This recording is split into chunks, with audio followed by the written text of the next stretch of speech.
una mentirosa. Bueno, Lobo de Sinaloa, échese una rola, puede echar una rola ahí, una del cielo chaleno ahí.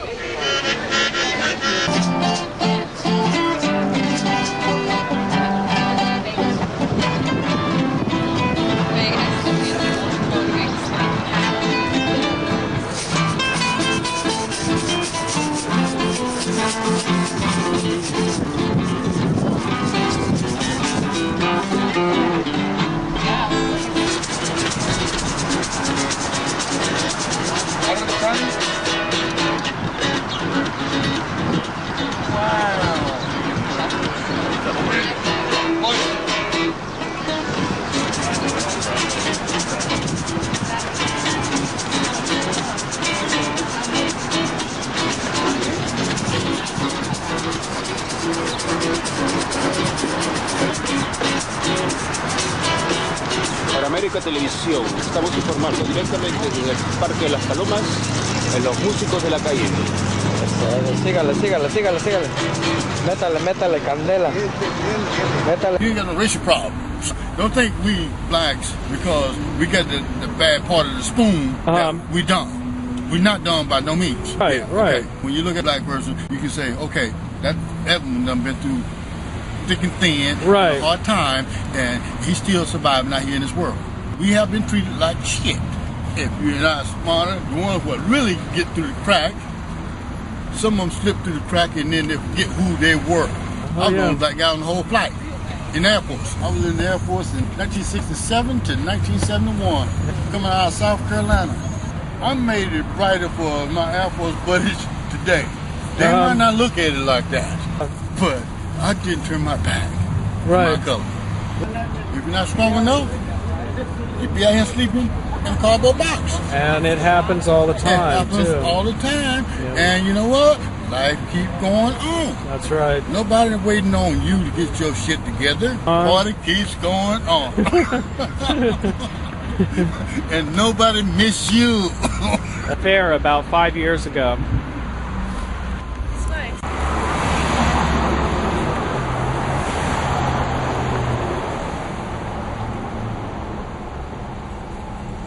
So what's the crackly kind of thing you're getting working here? Well, that's from, that one was painted in the wintertime, and it gets so cold and rainy that paint doesn't dry. Right. Too abstract? Yeah. Okay. I'm sorry. Oh, no problem. Have a good one. We've become a community of separated people. The neighborhood where I grew up in, I went back, and I talked to a few of my neighbors whose parents are still there, and I said, well, who's all living on the block? Well, the Pattersons are still over there, and the Evanses are still at the end, and I said, well, what's the new people like? Right. Well, I really don't know them. Post office shooting, and then the McDonald's the shooting, McDonald's, all that kind of stuff happened. They started doing these little seminars, how to keep an eye on your fellow employees. They said, hey, the guy that comes in, his wife died, he comes in and says, oh, everything's going okay, I'm doing all right. Then his dog dies, well, everything's okay, no problem, you know, I'm fine. His house burns down, oh, this is some damage, you know, and never seems to have anything ever bother him. That's I tell you, that's the guy you watch for. Finally, something happens. You know, somebody bumps into his car, and he looks at the dent, and he looks at them and goes, ah! That's some good work. Well, I live here in the neighborhood, and I watch you all the time, and I always admire your tenacity, getting out here every single day and working hard, and your work is beautiful. They always want to have big blunt and then big marijuana. They've tried to smoke weed. Oh, really? Yeah. Could you draw that? I could. It's good. That'd be hard. I see my head coming out of a big joint or something like that. Lifesavers. They're an amazing hip-hop group from Portland. So this is the present that I'm giving you. Painting by Numbers. It's On the Beach by Winslow Homer. Oh, wow, that kind of came out of nowhere. Yeah, that did kind of come out of nowhere. He must have made this early on. Well, before he became, like, hardcore realist. Yeah. Anyway. That's so funny. So there's instructions. Oh, thank you. Preparation, you know, everything you need to get ready. How to open the pots of paint.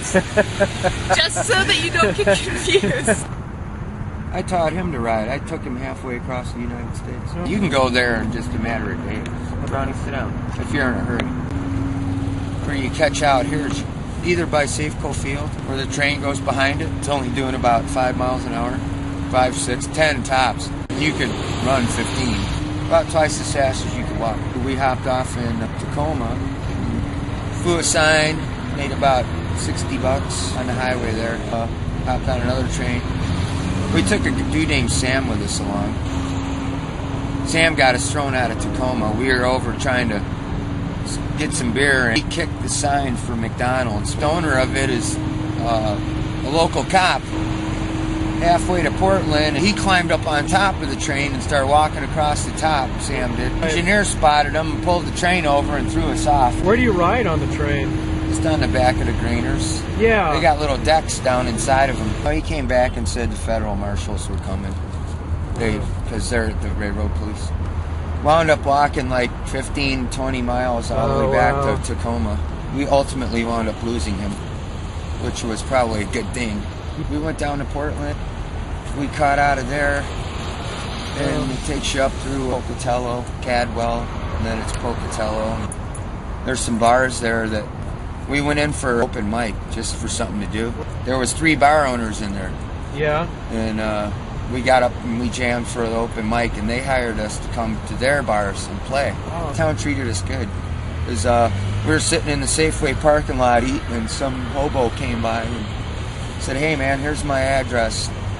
You guys need a place to crash." And we wound up staying in Pocatello for like 3 weeks, making money, working for these bars. And then we caught out of there and we went to North Platte, Nebraska, then camped the South Platte River. Stay there, bro. Yeah, definitely. Enough for 2 people to lay down. We caught out on different decks. And then that's why we got caught. Sam caught a different deck than we did. He decided he was drunk enough to walk across the top of the train to get to us. As engineers, that's one thing they look for. Oh yeah, they got big mirrors on the side. I've rode right inside the rear engine, so cold weather, yeah. They stop on a whole shot out in the middle of nowhere, they ain't paying attention. I just sneak along the side of the train and I got in the rear unit. And the guy even came back, greeted me.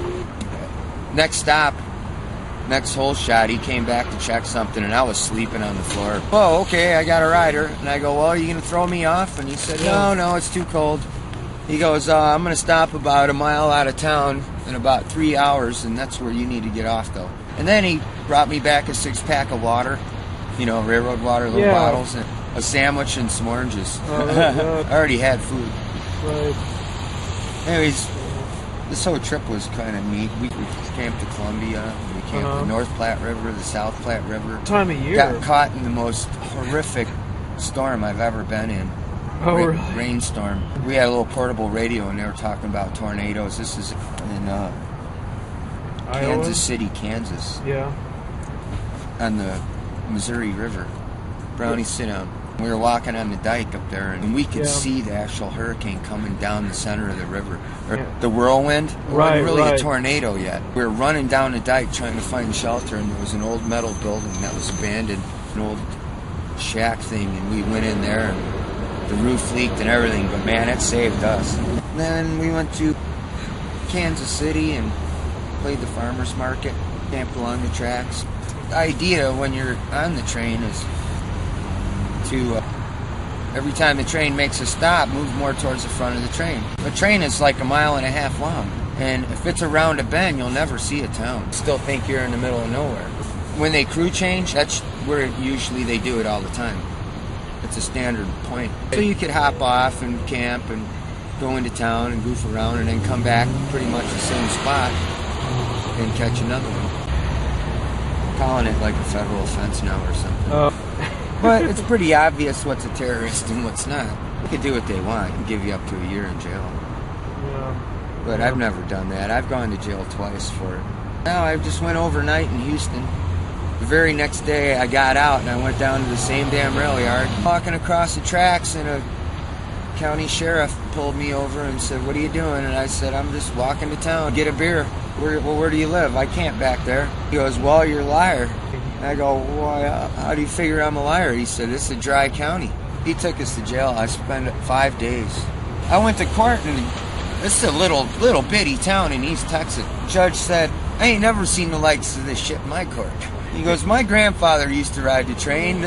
My grandfather used to ride the trains during the Depression.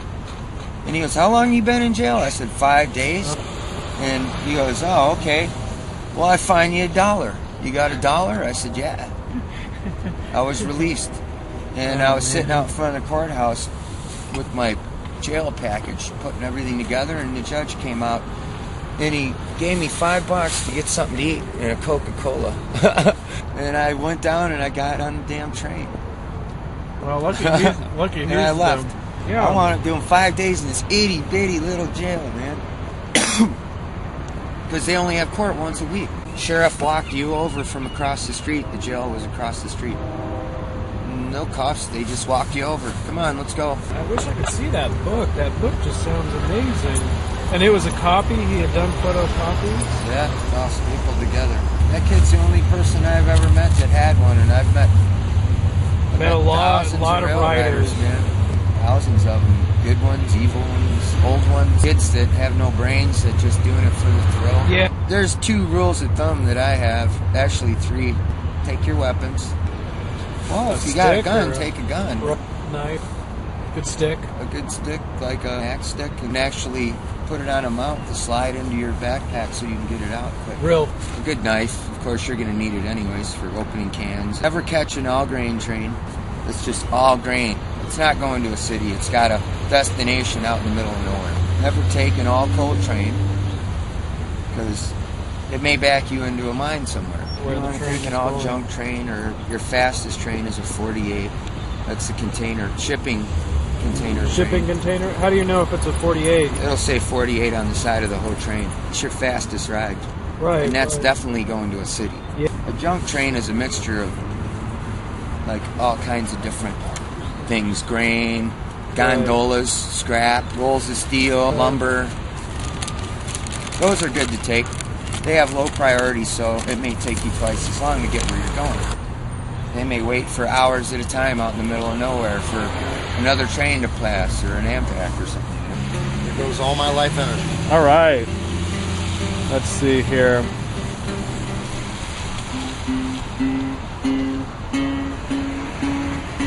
All right. What you want to do is you want to try to get into a routine that involves many different things every day, and that'll lead to great fortune.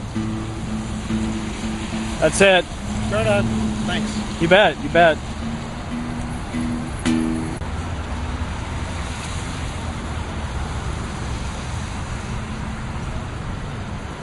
Okay. Let's see. Okay, there's going to be a day when you're going to be traveling very fast, and someone will say something to you that will change your life forever. Is this in the near future? It doesn't say. I'm not sure. So, yeah. Traveling as in like going somewhere, or like? I think like actually literally like on a plane or a train or something like that. Literally, in a car. So all right. How did you? That's on you. Oh, shit. You got the imagination. Doing really good. Doing really good.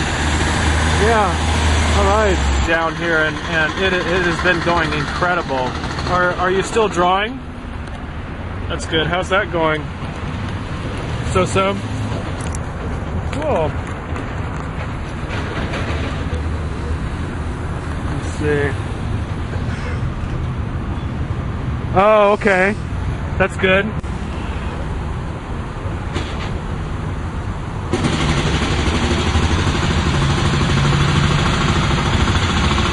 It really makes a huge difference. Are you still going to life drawing? A little bit. How's that been? That's good.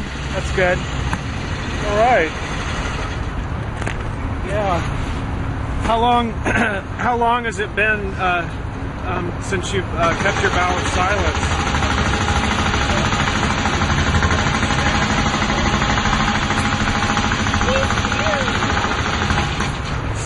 70 days? My God. How's that coming?